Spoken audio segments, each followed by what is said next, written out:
प्यारे बच्चों, most welcome है आपका प्यारा सा एजुकेशन प्लेटफॉर्म सफल क्लासेस में। प्यारे बच्चों, 27 जून से जो है आप लोग का क्लास 10th का सोशल साइंस का आप लोग का यानी त्रैमासिक परीक्षा होने वाला है। मैं उसका जो है सब्जेक्टिव का ओरिजिनल प्रश्न पत्र बताने जा रहा हूं, जो सीधे आपके बोर्ड एग्जाम में हूबहू यही प्रश्न रहेंगे। प्यारे बच्चों, चैनल में जो भी नए विजिट करेंगे प्लीज चैनल को नए सब्सक्राइब कर देंगे, लाइक कर देंगे और अपने अपने दोस्तों को शेयर कर देंगे।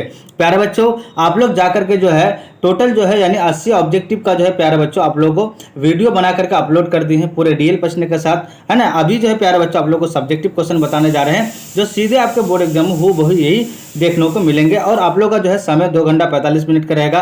फुल मार्क्स जो रहेगा प्यारे बच्चों आपका 80 मार्क्स का रहेगा। ठीक है, चलिए हम लोग एक एक क्वेश्चन को देखते हैं और क्वेश्चन को जो है हल करते हैं। देखिए, कह रहा है कि फर्स्ट नंबर क्वेश्चन कह रहा है रूसी क्रांति के किन्हीं 2 कारणों को लिखिए। तो प्यारे बच्चों देखिए, रूसी क्रांति के किन्हीं 2 कारणों को लिखेंगे। देखिए फर्स्ट कारण देखिए लिखेंगे जार का यानी निरंकुश और यानी और यह एवं मतलब और होता अयोग्य।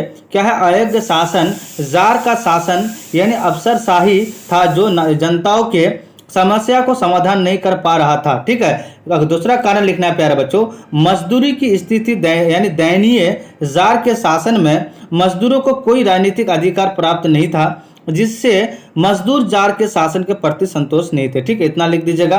अब देखिए प्यारे बच्चों, 2 नंबर में लिखना है। लिखना यह है न्यू डील से आप क्या समझते हैं।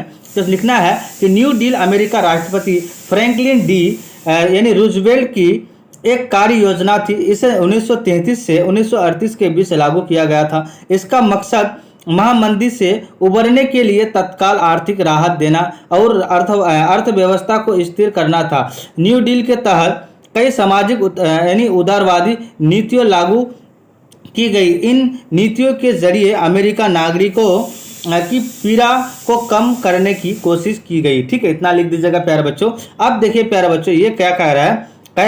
देखिए क्वेश्चन नंबर 3 कह रहा है कि यानी असहयोग मतलब असहयोग आंदोलन को गांधी ने क्यों स्थगित की गई यानी किया गया। ठीक है, तो लिखिए आंसर लिखना है, चूंकि महात्मा गांधी अहिंसा के दर्शन सहारे यानी असहयोग, ये क्या है आपका असहयोग है। ठीक है, ये क्या है आपका असहयोग है। ठीक है, ये असहयोग आंदोलन है। आंदोलन यानी शुरू आराम मतलब शुरू किया था, लेकिन चौरी चौरा घटना के कारण व्यापक हिंसा सामने आई। इससे रुष्ट होकर गांधी जी ने 12 फरवरी 1922 को बारदोली में कांग्रेस कार्य समिति की बैठक में यानी असहयोग आंदोलन को वापस लेने की घोषणा की और इसके साथ यानी ही असहयोग आंदोलन समाप्त हुआ। ठीक है प्यारे बच्चों, इतना लिख दीजिएगा।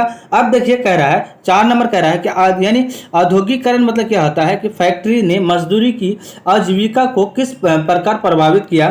तो लिखना है यानी औद्योगिकरण ने मजदूरों को आजीविका को यानी कई तरह से प्रभावित किया गया। औद्योगिकरण के कारण बड़े बड़े कारखाने स्थापित हुए, जिससे छोटे उद्योग यानी टिक नहीं सके और मजदूरों के पास दैनिक उपयोग की चीजें खरीदने के लिए पैसे नहीं थे। ठीक है प्यारे बच्चों, अब ये लिखना है, ये आपका कितना 10 नंबर का, मशीनों और यंत्र के सामने घरेलू हस्त निर्मित उद्योगों का विकास संभव नहीं था। उसका बाद कारखानों में काम करने वाले मजदूरों को कम वेतन पर लंबे समय तक काम करना पड़ता था। कारखानों में काम करने की परिस्थितियां कठोर और खतरनाक थी।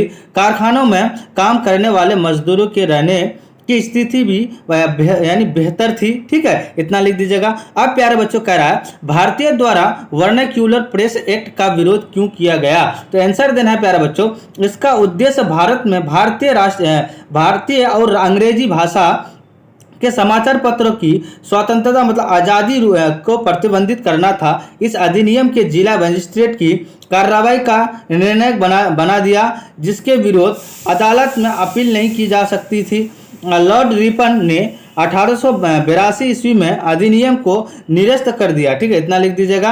अब देखिए प्यारे बच्चों, कह रहा है 6 नंबर का कह रहा है श्रमिक वर्ग का आगमन शहरों में किन परिस्थितियों के अंतर्गत हुआ। तो लिखना है श्रमिक वर्ग का शहरों में आगमन मुख्यतः औद्योगिकरण और आर्थिक परिस्थितियों के कारण हुआ। ठीक है, इतना लिख दीजिएगा। अब देखिए प्यारे बच्चों, कह रहा 7 नंबर क्वेश्चन कह रहा प्यारे बच्चों, यूरोप में राष्ट्रवाद के प्रसार के नेपोलियन बोनापार्ट के योगदान की विवेचना करें। तो विवेचना कैसे करना है। राष्ट्रवाद की भावना का प्रचार नेपोलियन ने यानी साम्राज्यवाद विस्तार कर दूसरे देशों में अपना आधिपत्य जमाया और हॉलैंड, स्पेन, इटली आदि के अपने संबंधियों को शासक बनाया। इस तरह दूसरे देशों ने नेपोलियन का शासन विदेशी था, है ना, राष्ट्रीय की भगवान से प्रभावित होकर यूरोपीय देशों के लिए विदेश शासन का विरोध करना पड़ा, यानी करना उचित ही था। ठीक है, इतना लिख दीजिएगा, आपको 2 नंबर मिल जाएगा।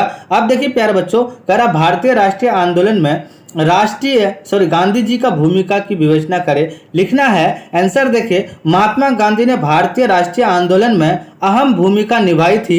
वे अहिंसा और सत्याग्रह के, है ना, सिद्धांतों पर आधारित अपने आंदोलनों के जरिए भारत को आज़ादी दिलाने में अहम भूमिका निभाई। गांधी जी ने ब्रिटिश सरकार के खिलाफ अहिंसक प्रतिरोध और सविनय अवज्ञा आंदोलन का वकालत की। ठीक है प्यारे बच्चों, अब यहाँ पे लिखना है गांधी जी कह रहा है, देखिए लिखना है, गांधी जी ने बिहार के चंपारण सत्याग्रह का पहला प्रयोग किया था। उन्होंने असहयोग आंदोलन 1920 से 1921 में, सविनय अवज्ञा आंदोलन 1930 और भारत छोड़ो आंदोलन 1942 जैसे आंदोलनों का नेतृत्व किया। उन्होंने खेरा में किसानों के लिए हस्ताक्षर अभियान चलाया था। गांधी जी ने उपवास योजना को राजनीतिक हथियार के रूप में इस्तेमाल किया गया था। ठीक है, अब लिखना है प्यारे बच्चों, कह रहा है कि लोकतांत्रिक विकेंद्रीकरण का क्या अर्थ है, तो लिखना है आंसर, विकेंद्रीकरण का मतलब है सत्ता और जिम्मेदारी का वितरण है ना, और निर्णय लेने का अधिकार शासन निचले स्तर पर पहुंचने के। विकेंद्रीकरण का मुख्य कारण यह है कि कई ऐसे मुद्दे हैं जिन्हें स्थानीय स्तर पर कुशलता पूर्वक हल किया जा सकता है। इतना लिख दीजिएगा प्यारे बच्चों। अब देखिए 10 नंबर का लिखना है, ग्राम पंचायत के किन्हीं 2 कार्यों का वर्णन करें।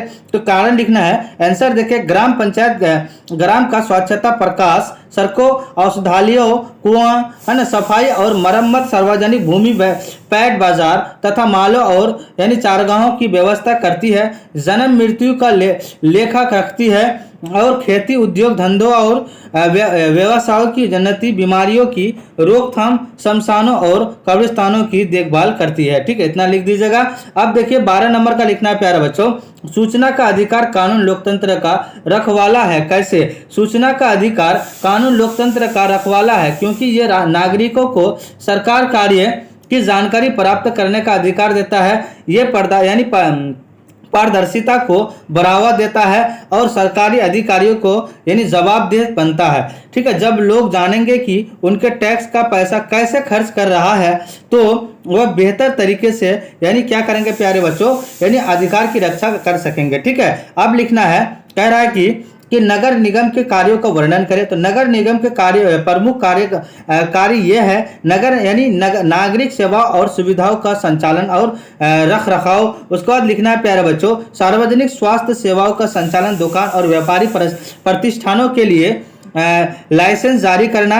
और क्या करना है, दुकानों और व्यापारी प्रतिष्ठानों के लिए लाइसेंस जारी करना। इतना लिख दीजिएगा। अब लिखना है प्यारे बच्चों, सार्वजनिक स्मारकों की रक्षा करना, नाली का शौचालय, जल आपूर्ति और पुलों का निर्माण करना। अब लिखना है प्यारे बच्चों, लिखना है कि सतत विकास किसे कहते हैं। तो कहना सतत विकास का मतलब यह है मौजूदा पीढ़ी की जरूरतों को पूरा करना और साथ ही यह सुनिश्चित करना कि आने वाली पीढ़ियों की जरूरत भी पूरे हो सके। सतत मतलब लगातार, विकास को संधारणीय विकास या टिकाऊ विकास भी कहते हैं। सतत विकास 3 संवत, आर्थिक, पर्यावरण और सामाजिक, है ना। इतना है प्यारे बच्चों, आप लोग लिख दीजिएगा, आपको 100% मार्क्स मिल जाएगा। अर्थव्यवस्था से आप क्या समझते हैं, देखिए इस तरह से लिखना है। तो लिखना है अर्थव्यवस्था का मतलब किसी देश या क्षेत्र में वस्तुओं और सेवाओं का उत्पादन, वितरण और खपत की जुड़ी गतिविधियां या यह एक सामाजिक व्यवस्था है जिसमें देश के विभिन्न क्षेत्र शामिल होते हैं।